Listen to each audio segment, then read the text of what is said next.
Engineer Kunal अलोनकर, civil engineer और chartered valuer. नमस्कार दोस्तों, मैं हूं इंजीनियर कुणाल अलोनकर, सिविल इंजीनियर और चार्टर्ड वैल्यूअर। अगर आप अपना घर बनवा रहे हैं या फ्यूचर में बनवाने का सोच रहे हैं तो सबसे इम्पॉर्टेंट चीज़ होती है फाउंडेशन यानी नींव। घर की मजबूती 70% तक फाउंडेशन की क्वालिटी पर डिपेंड करती है। आज हम बिल्कुल स्टेप बाय स्टेप समझेंगे कि फाउंडेशन साइट पर कैसे बनती है और किन गलतियों से बचना ज़रूरी है। एक, एक्सकेवेशन, खुदाई। सबसे पहला स्टेप होता है एक्सकेवेशन यानी खुदाई। आमतौर पर रेजिडेंशियल हाउसेज में खुदाई की डेप्थ 3 से 5 फीट होती है, लेकिन यह पूरी तरह सॉइल टाइप पर डिपेंड करती है। खुदाई दो तरीके से की जाती है।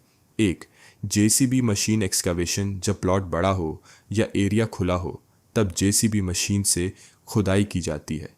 इसमें काम जल्दी और कॉस्ट इफेक्टिव होता है।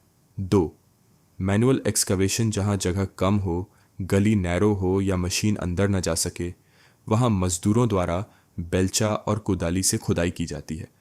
इसमें बॉटम लेवल ज़्यादा एक्यूरेट मिल जाता है।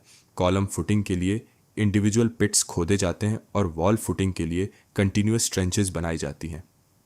दो, सॉइल टाइप और रिक्वायर्ड डेप्थ। हर ज़मीन एक जैसी नहीं होती, इसीलिए डेप्थ भी अलग होती है।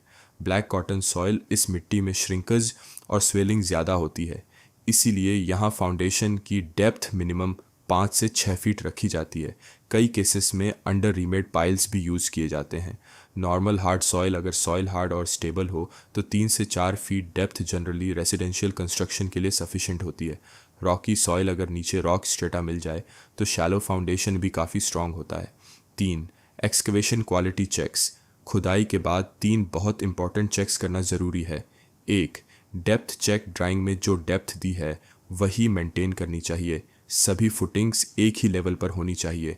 अनइवन डेप्थ से फ्यूचर में डिफरेंशियल सेटलमेंट हो सकता है। दो, सॉफ्ट सॉइल रिमूवल। ऊपर की लूज या ऑर्गेनिक मिट्टी पूरी तरह रिमूव करनी चाहिए, नीचे हार्ड सॉइल दिखाई देनी चाहिए। तीन, वाटर चेक। अगर पिट में पानी आ रहा हो या ग्राउंड वाटर सीपेज हो तो पीसीसी डालने से पहले डीवाटरिंग ज़रूरी है। वेट सॉइल पर कभी भी कंक्रीट नहीं डालना चाहिए। चार, पीसीसी, प्लेन सीमेंट।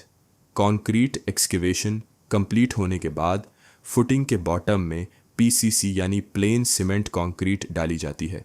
ये एक लीन कंक्रीट लेयर होती है जो फुटिंग के लिए क्लीन और लेवल बेस बनाती है।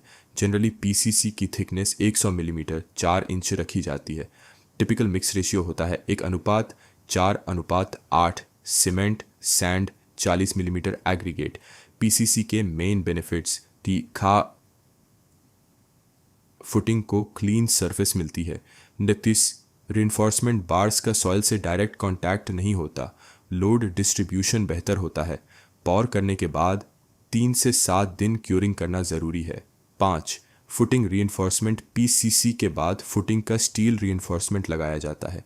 स्टील बार्स को ड्राइंग के अकॉर्डिंग कट और बेंड किया जाता है, फिर उन्हें 2 डायरेक्शनल ग्रिड मेश में असेंबल किया जाता है। बार्स को बाइंडिंग वायर से बांधा जाता है। सबसे इंपॉर्टेंट चीज़ होती है कवर ब्लॉक। फुटिंग में जनरली 50 मिलीमीटर कंक्रीट कवर दिया जाता है ताकि स्टील कोरोजन से बच सके। अगर कवर ब्लॉक नहीं लगाया तो स्टील ज़मीन के कांटेक्ट में आएगा और कुछ सालों में रस्ट और स्ट्रक्चरल डैमेज शुरू हो सकता है।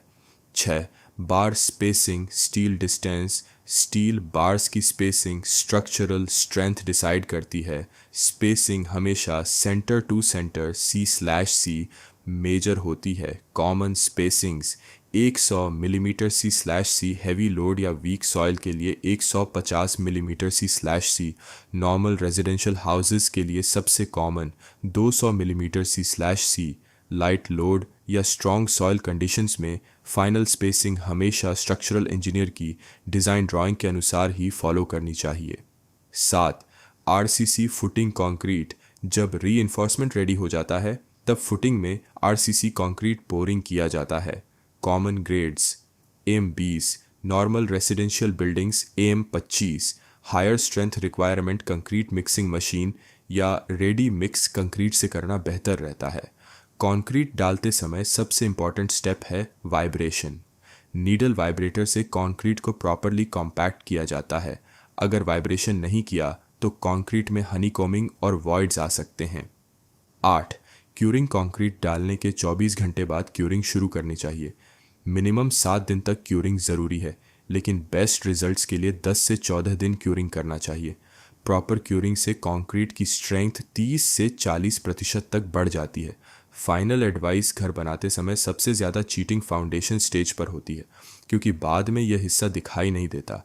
इसीलिए हमेशा ध्यान रखें एक्सकेवेशन डेप्थ सही हो।